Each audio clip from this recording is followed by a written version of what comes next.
Paul, it's a valuable point away at AFC Fylde this evening, a 1-1 draw, but as it has been a few times, I sense there's disappointment that perhaps it wasn't all three. Well, there's going to be disappointment, but you have to put it into perspective. We're much the better team in the first half. They've got a new manager who will demand better of them. That's not taking anything away from us, so you're always going to get a reaction from them at half time, and I thought they did, but I still felt quite comfortable. They had the ball, but they had it in a lot of areas where we wanted them to have it. I think we just spoke about it. There was one big save from Pilly from a shot from outside the box, which is a great save still, because you've seen him put them in from there. But they were getting closer and closer to the goal in terms of where they had the ball, and we just couldn't maintain the energy levels that we shown in the first half, and their fitness of being full time probably came through in the end for them. You've taken a fairly positive approach to the last two games at Brackley and to Fylde, the teams that are second and fourth in the table, and you've gone away from home and had a go at them. I mean, is that sort of just that's the way you want to go about things? Yeah, definitely. I mean, we need to win games, so we're not going to win games if we sit on the edge of our box and hope for the best. In both games we've had a plan, slightly different Saturday than tonight. We wanted to get Saturday was allow them to have a little bit of play, sort of in their defensive third when they were bringing it out, and then press.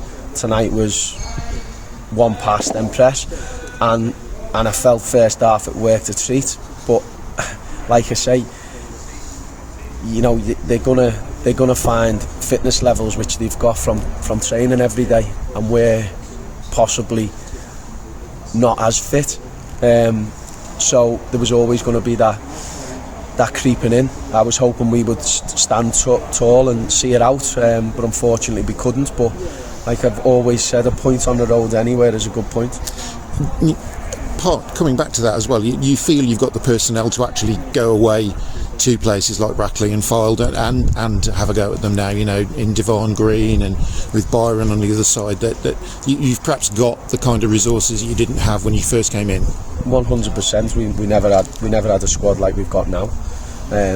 It's just a pity it's come with so few games to play, because I'd feel a lot happier 6-8 weeks ago with this squad, but that's what happens. You go into a club and it's struggling, and you've got to make changes, and you've got to do it as it can be done, and we've brought players in to improve us every time we've had an opportunity, and until the deadline's gone, then that's got to be the case, because we need to keep building it and we need to keep working it. But I feel we've got players who get in Fylde's squad, we've got players who get in Brackley's squad, we've got players who get in Gateshead's squad, so we're doing the right things.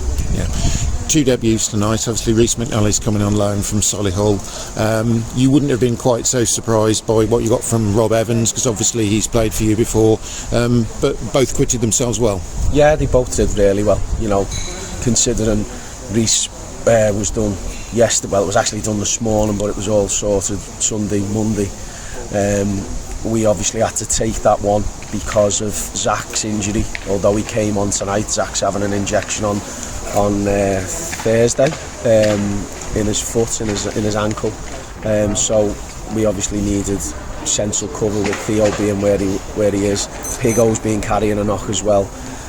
So we obviously couldn't leave ourselves light, and the opportunity to bring Reece in, who have been knocking on Solihull's door for a number of times. When it was presented to us, we couldn't say no. So we, delighted to have him. And Robbie was Robbie. I told him he needs to do a bit more off the ball, to be honest. So I guess the aim now be recovery, training on Thursday, and just to take the same sort of positive approach into the game he's spending more on Saturday. Yeah, definitely. I mean, I think we've got to do that. We've got to be positive. I don't like playing any other way, to be honest. Sometimes your resources or what you've got to select from dictates what you can do, but I think now we get everyone recovered and everyone right, and the squad's you know, sort of getting a bit stronger with Boody not too far away and Theo not too far away, and possible additions as well. You know, we've got to be positive, and we've got to take that approach in games. Sure, and it's a big game. You want the fans behind you as much as possible on Saturday as well. They can play their part. Yeah, I mean, you know, there was a couple of carloads here tonight, maybe 3-4 carloads, and that's brilliant. You know, such a journey. You know, midweek to come to a place like this where most people wouldn't have backed us to get anything. They're there, they're supporting us, and that's crucial. That's crucial. I keep saying it. It's everyone's playing a part, and that's how it's going to be till the end. And we've got to make sure it stays that way. They're behind us. We're giving them something to cheer about, and it must continue. Okay. Really appreciate your time as usual, Paul. Thanks very much, and see you on the weekend. Thanks, mate.